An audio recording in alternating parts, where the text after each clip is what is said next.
We are right now living in a time when Jews and Muslims are having the worst possible relationship we've had in history. It's possible to say. But I am routinely attacked by Christians because I don't attack Islam. As it turns out, Muslims are not out there trying to convert Jews.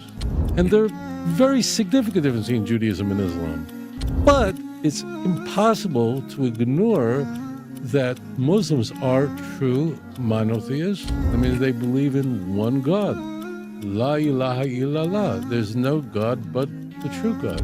Muslims do not worship a man as God. They hate the teachings of Paul and the notion that someone is forgiven because someone dies for their sins. They hate that kind of stuff. They believe that a person is forgiven by repenting and God, through his mercy, forgives someone.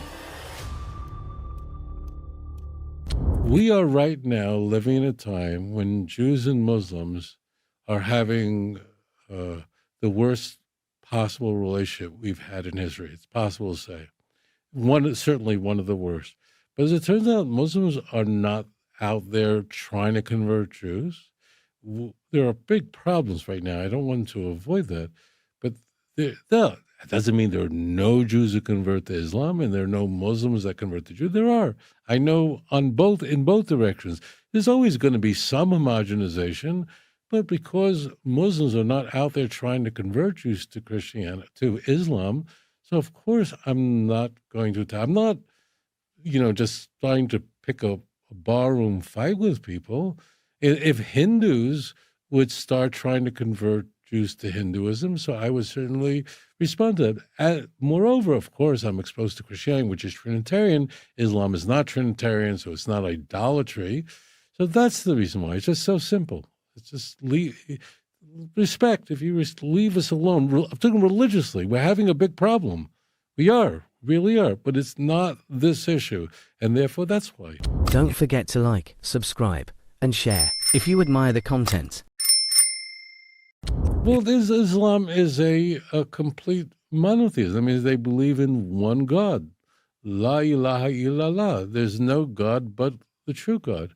Well, I'm not a Muslim. There are many differences between Islam and Judaism, but Muslims do not worship a man as God. They consider Jesus to be a Rasul, a Navi, a prophet, and they revere him very much, but they would never worship him. They attack the notion that Jesus is the Son of God or anything like that. And the Quran directly attacks the doctrine of the Trinity.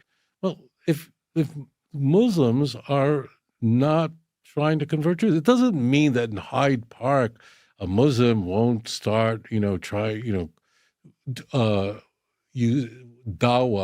They would want Jews to convert to Islam. They would, but they're not doing this crazy stuff that the Christians are doing. And it is not idolatry, and they also reject vicarious atonement. So why would I attack Muslims who are basically not trying to convert the Jews? And I'll tell you this, I receive not one, but many, many questions from Muslims every day to understand Judaism better. They have a high respect for the religion. Again, we're going through tough times now, and there are very significant differences between Judaism and Islam. But it's impossible to ignore that Muslims are true monotheists and totally reject the teachings of Paul, specifically vicarious atonement. They hate the teachings of Paul and the notion that someone is forgiven because someone dies for their sins. They hate that kind of stuff. They believe that a person is forgiven by repenting and God, through his mercy, forgives someone.